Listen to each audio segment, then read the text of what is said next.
Alright, welcome back to Let's Play Planescape Torment Enhanced Edition. So we left off here talking to Merim, and we're just going to continue our journey here through the Hive. Okay, Iron Nulls. This broad-shouldered woman is shuffling about amongst the huge beams lying on the street. She kicks at the beams with iron-shod boots. Every once in a while, she bends down and wrenches a nail from one of the boards with her bare hands. She holds each one up, appraising it, then drops into a leather sling bag. Greetings. She straightens up, hearing your approach. She's smiling politely, but from her stance and the way her hand rests close to the hilt of her weapon, you can tell she's ready for trouble. You notice one of her eyes has a milky film over it. That's close enough there, Cutter. What do you need from me? I had some questions. She nods. Ask away then. Who are you? She pulls 3 nails from her sling bag, tossing them spinning into the air and catching them in her palm. Iron Null, as they call me. She drops them back into the bag with a muffled clink. Why are you collecting nails? I'm gonna try to probably do a voice for the nameless one now, Why are you collecting the nails? I sell them to a man, a named Hamris in the lower wild. Maker of coffins he is. Tell me more about this Hamris. There's not much to say. He's a bit chatty. He'll enter his bone box till you'll barn me if you let him. But a fair bargainer. He needs the nails and I need the chink, and that's as far as it goes. Where's the lower ward? Yeah, I used to know the way I did, but the Daubus have changed the streets around again. Don't know how to get there now. I'll need a chart, a new path, but I figure the Daubus will straighten things out eventually. Daubus? Aye, Daubus, the lady's servants. She looks at you puzzled. You must be new to Sigil. Tell me more of these Daubus. They work all over the city doing the lady's will, always building and rebuilding. They are using what's fallen or torn down to make something new. The lady. Nulls frowns at you. Oh, no, you don't. I won't be saying anything more about her than I already have. She traces a semicircle over her heart with a finger. Take my advice, Burke. Don't go asking around about the lady. Very well. I had other questions. What are you doing? She rolls her eyes. What did it look like I was doing but collecting nails? Oh, yeah. Why? Yeah, okay. I already did all that. Does anyone else here scavenge nails? She grins and shakes her head. No one was clever enough or had the will to do it before me, and I've shoved off anyone who's tried to jump me claim since. She pats the long-bladed dagger hanging at her side lovingly. Your claim? That's what I call it. Honest labor's hard to come by in the Hive, and I'm not about to let some sodden piker peel me off me work. I've sent more than one Burke running and howling, holding their guts in, or off with the collectors if they were unlucky. Her dead eye gleams maliciously. The Hive knows this spot as Iron Null as it does. Is that how your eye was ruined? Null's face turns hard. None of your business, Burke. Why? Would ye like a matching wound for your collection? No, not really. I had some other questions.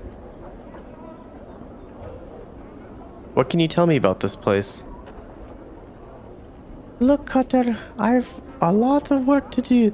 The nails aren't finding their way into me bag while I'm spilling chant with ye. Why don't you pick another cutter's brain box about that for a time? Let me ask you about something else. I'm looking for a man named Farad. I mean, it's getting a bit redundant for the 100th time. She nods. I heard the name I have. Head of a pack of collectors, or so I hear it. Not sure where a body'd find him, though. You may want to try Ragpicker Square. It's north and west of here. A whole mess of collectors called Kip there. I see. I had some other questions. She nods.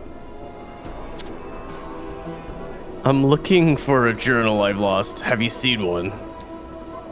Nay, I have not. She pauses for a moment. You know, that's a good idea, it is, a journal. Mayhap I should start one of me own. Yes, it is. It's amazing how much one can forget. A journal can help you hold on to your memories. Excuse me. She mulls over what you've said. Heh, you're right. You're right indeed, Cutter. I'll do it. I thank you for the idea. She smiles. Huh. Nice. You're welcome. Of course, I had some other questions. Never mind, farewell. Alright. I think that's the second person that we've talked to that has mentioned the coffin maker Hamris. Merchants. Yeah, I'm gonna talk to this guy. Finest steel in all of Sigil. This dour-faced old fellow appears to be selling various hand weapons. Ah, come on over then. Come to see my blades, have ye? No, but I had some questions. I've got a job to do, sir. He suddenly turns his head and coughs into his hand. Excuse me, as I was saying, I can't well stop selling just to speak with ye. Are you sick? Ho, nay, Cutter, just old. I thank ye for the concern, though. He smiles at you. Can you tell me about this area? This? Just another marketplace in the Hive. Worst ward in our blessed city of Sigil. He smiles bitterly, then shrugs. As long as you watch your back and get somewhere safe by dark, it's not too bad a place, as slums go. I'm looking for a man named Farad. Nay, don't know the name, sorry, Cutter. Okay. I'm looking for a journal I've lost. Haven't seen one lately, sorry. If you need a new journal, perhaps one of the other merchants here has one for sale. He shrugs. Forget it, let me see your wares. Okay. I'm gonna sell bronze bracelet, rusty dagger, copper earring, bronze bracelet. Yeah, I'm gonna sell all this stuff, yeah. 223, not bad. I'm gonna keep these things. I'm gonna sell the fist irons, knife. I might keep the pry bar for now. That seemed useful for getting open locks. I need to identify that. Ancient copper earring closed. This said something about selling it though, right? Oh wait, no, it hasn't been opened. I see. Tome of Bone and Ash. I don't think I need that anymore. I'm not gonna sell that. Wait. Yeah, I'm not gonna sell that yet. Whispering Flask. Invokes Aid. +2 to Strength. Usable only by Githzerai. This container holds a peculiar powder called Whispering Motes. Loose translation of the Gith expression. a form of healing powder commonly used by the Githzerai on the plane of Limbo. When the stopper is pulled and the spice touched on the skin of a wounded person, the spice travels through the injured person's body, generating raw matter to fill up the holes in the physical form. No matter how small or large, in order for the spice to work, the user must concentrate on its healing effects. With a proper discipline, a practiced Githzerai can even heal the greatest of wounds. In addition to its curative properties, it is also the element in several of their rites of passage. It is believed that the spice also fills in the holes in the person's psyche, removing doubts and giving them focus and purpose. Okay. Oh. Unbroken Circle of Zerthamon. So this is what Dakon has in his inventory. Usable only by Dakon.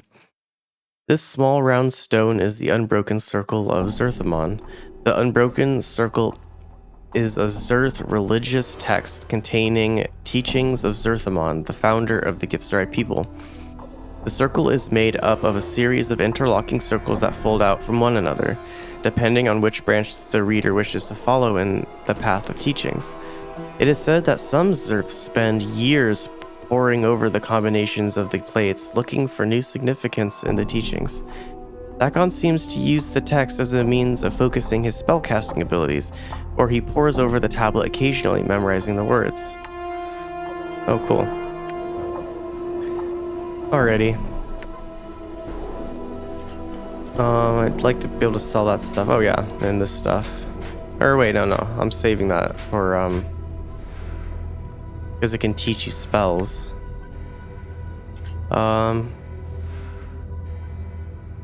If you are ever capable of examining an object further, did I think maybe I did use that already. Unless it can only be opened. Yep, only used by the nameless one. Okay.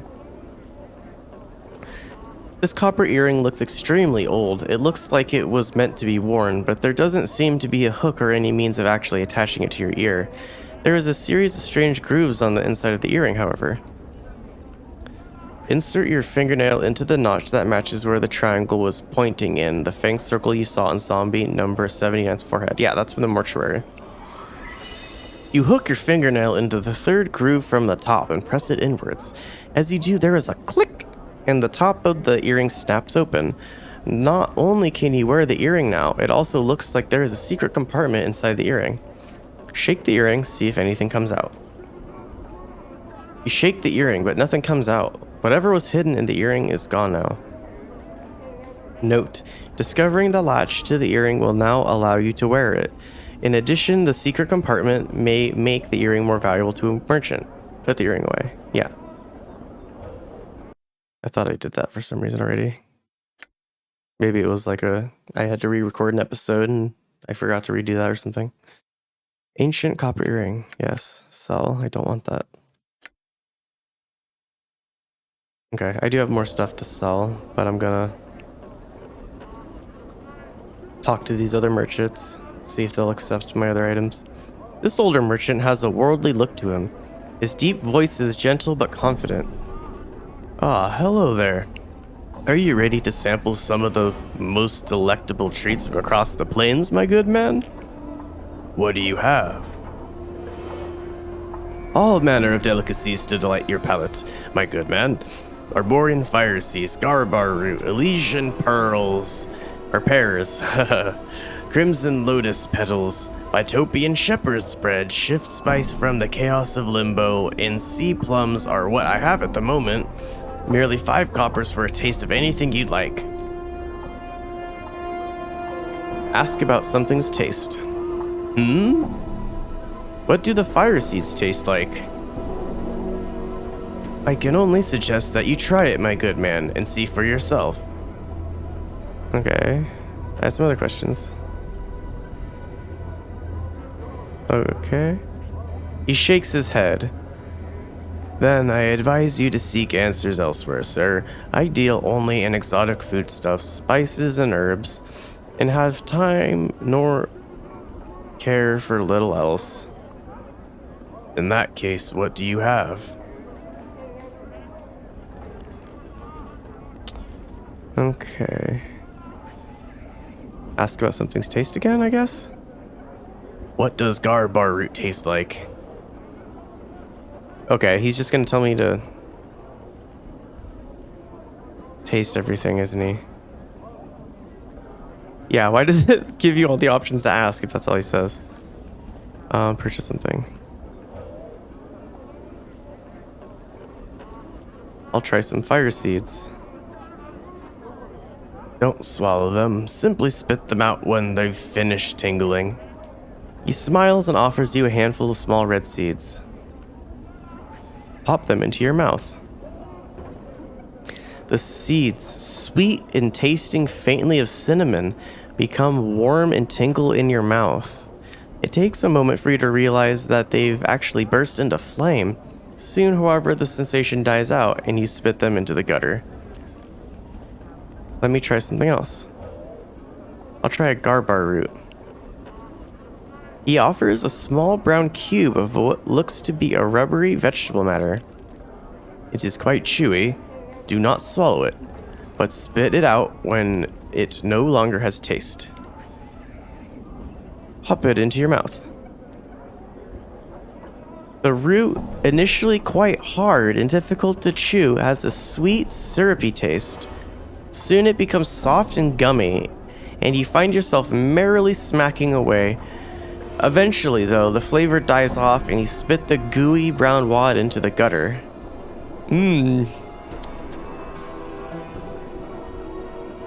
I'll try a pear. He prefers you the largest, juiciest looking pear you've ever laid eyes on.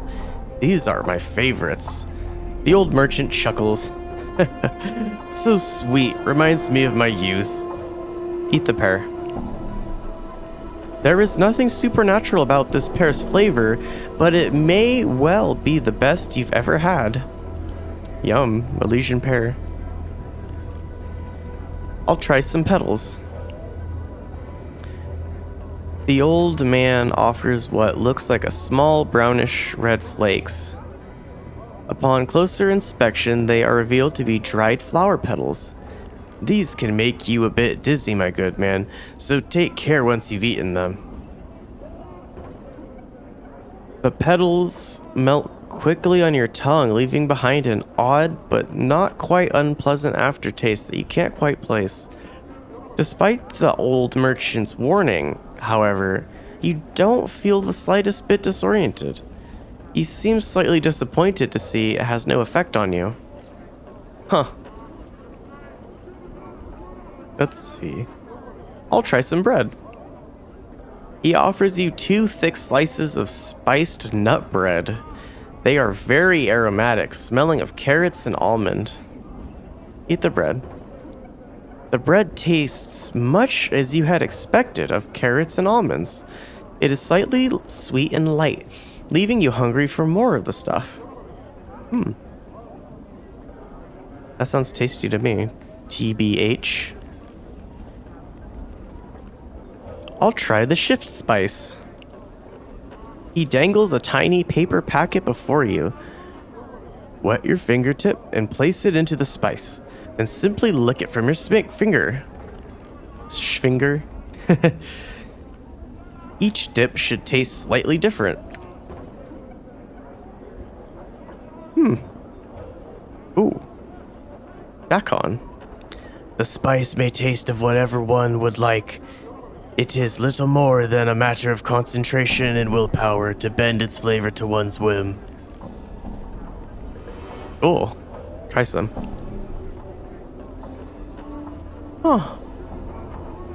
You finish off the entire packet in a matter of 9 or 10 licks.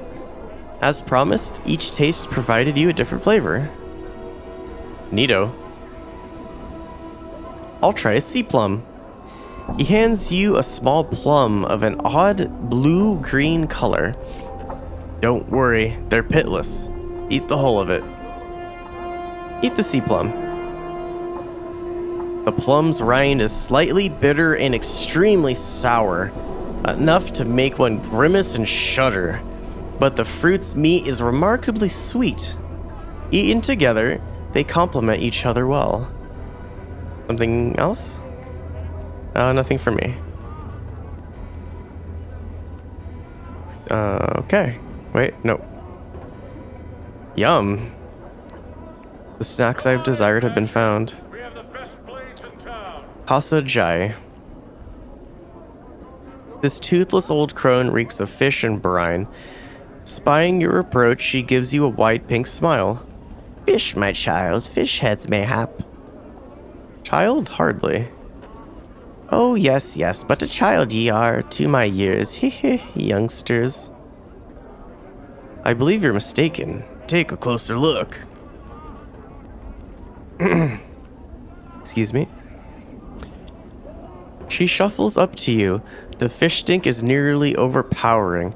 The old woman squints at your face first, frowning, and then into your eyes. Only then does she recoil in surprise. Oh my, how many years have those eyes seen? I do not know. How many do you think? I'm so used to reading the Nameless One's voice with my own that I can't help but to switch back and forth a little bit. Don't know too many, I'd say, but no matter. She leans close to whisper in your ear.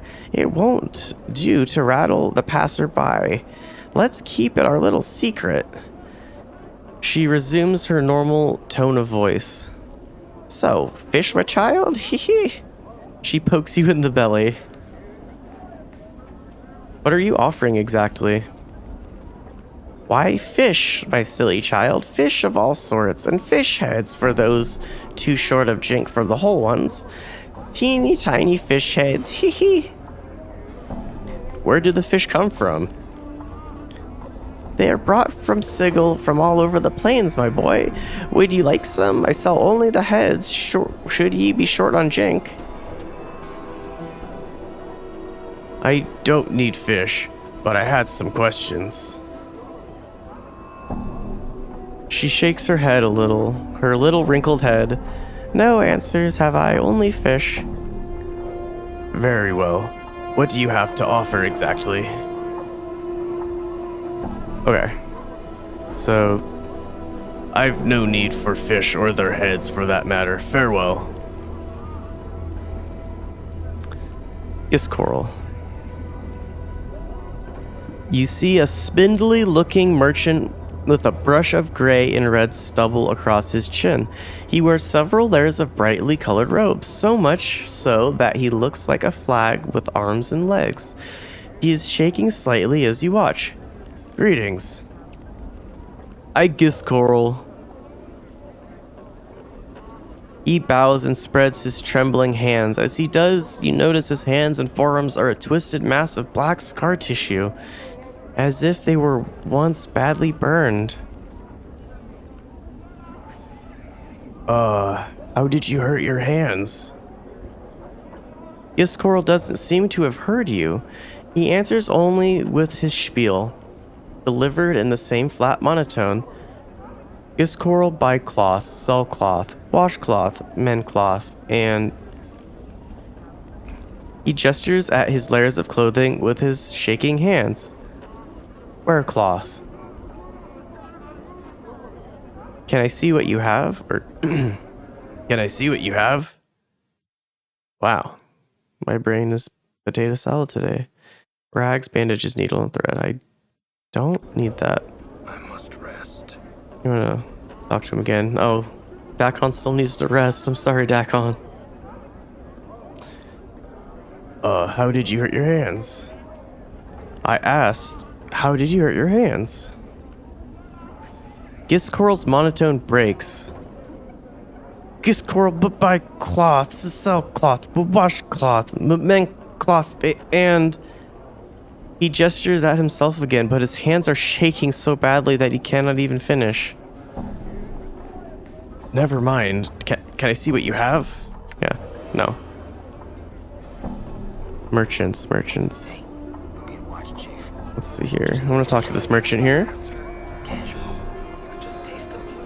Okay. This seedy-looking fellow is quick to spot you looking at him. Hey, Bishop, get over here. Come see what I got for ya. He winks and waves you over. I had some questions. The man breaks in even before you can finish your sentence. You won't believe the deals I got for you today. You're a smart bastard to come to me, or I won't cheat you like these piking bobbers. He motions to where the other merchants stand. Actually, I had some questions. He nods, but it's clear he's not listening. Yes, sir, this is some damn good stuff I got here. Just look at it all, and you can have... Can you believe these prices? You'd be practically stealing from me, you would. Listen to me, I have questions. Sure you do. Like, how was ye offering such stunkin' barmaid deals, or how was ye got such a corking spread of goods? Well, don't you worry about it, Basha. All you gotta know is that's I got a little everything. Well, except those Lim Lim things. But who the Bator needs one of those? Ha! Ha ha ha! Fine, fine. What do you have to offer me?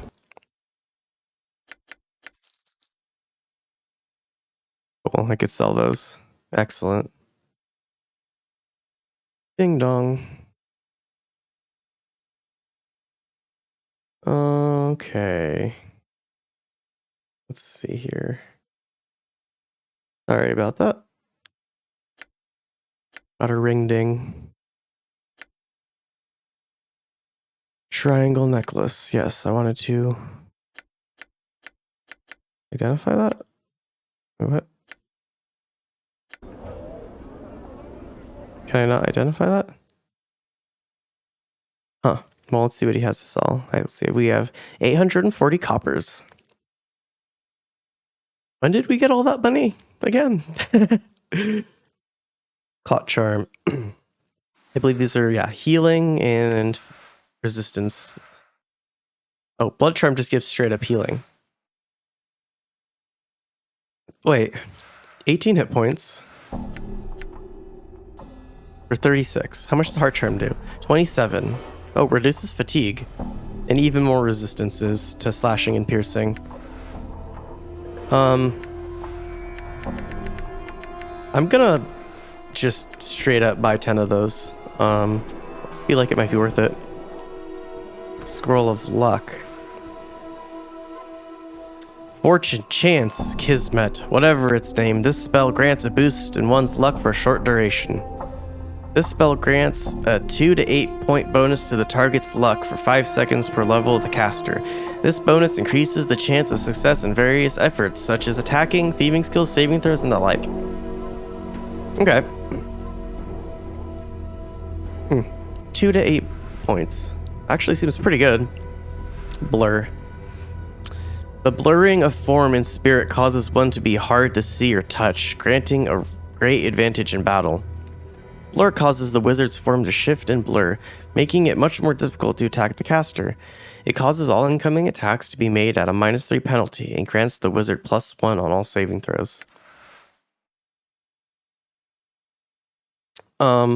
Usually when I play this game, since this isn't a blind playthrough, I do like to be a mage, but I usually just dump everything into offensive stuff unless it's like a utility thing, like increasing my strength for dialogue options. Sometimes others, like I think every stat to some degree comes into play when it comes to that. Don't want them running around everywhere. Let's see here. Lots of people here. Hive merchant, Hive merchant. Jump, Lim Lim, jump! The merchant seems to suddenly notice you. Oh, greetings! Would ye like to purchase one of these playful Gambolin Lim Lims, my lord? Not yet. Just what are these Lim Lims? They are from the Outlands, my lord. Neither holy insect nor animal. They are friendly, playful, and quite loyal. He takes a sidelong glance at the Lim Lims, then leans close to whisper. Pretty tasty too, in a pinch. Oh no. Oh god. Poor Lim Lim. Other questions? The only questions I'll answer, I'm afraid, are about the Lim Lims, my lord. I'd like to purchase one. A Lim Lim will provide its own food, eating insects, tiny rodents, and the like. They will follow you everywhere you go, are easy to clean up after, are quiet, exercise themselves with their constant flipping about, and best of all, they leap over 15 feet when prodded with hot coals. One will cost ye about 40 coppers, my lord, a mere pittance for such an entertaining pet and friend. Jeez, this guy's like into torturing innocent little animals. That's not cool. That's not cool at all. We're gonna have to kill him. I mean, what? I didn't say that. Mort, what do you think? Why not, boss? It'll be fun to kick around when we're down, right? Well, I can kick it vicariously through you, at least. I want to see that 15-foot hot coal jump, too. God damn, Mort. God damn. I feel like he's joking, but like, shit. I'll take one, merchant. How nice, my lord. Here ye are. My own Lim Lim. My own Lim Lim. My little Lim Lim, my little Lim Lim, my little Lim Lim. Oh, what? I could put it in my hand? Cool. This is your pet Lim Lim. Talk to item. This is your pet Lim Lim. Noticing it has your attention, it chirps up at you lovingly. Pew! Aw, it chirps at you lovingly. No hot coals. No hot coals. Only Lim Lim. Examine your Lim Lim. Your Lim Lim appears both insect and animal in origin. Its legs are oversized, but its arms are small, nearly vestigial, and a brightly speckled half-shell runs down its back. It sports twin pairs of insect-like wings and has tiny black eyes and a mouth that always appears to be smiling gleefully. Aww. Pet your Lim Lim. Pew, pew. The Lim Lim squirms around merrily, its wings buzzing. It seems to enjoy the affection immensely. Pet your Lim Lim some more.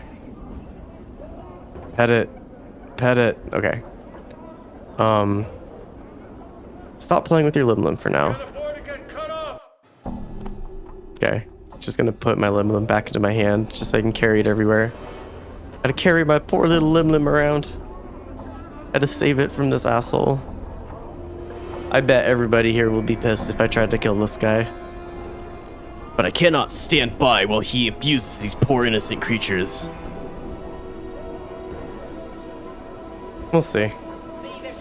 I don't want to go on a bloodthirsty murderous rampage through Sigil. It's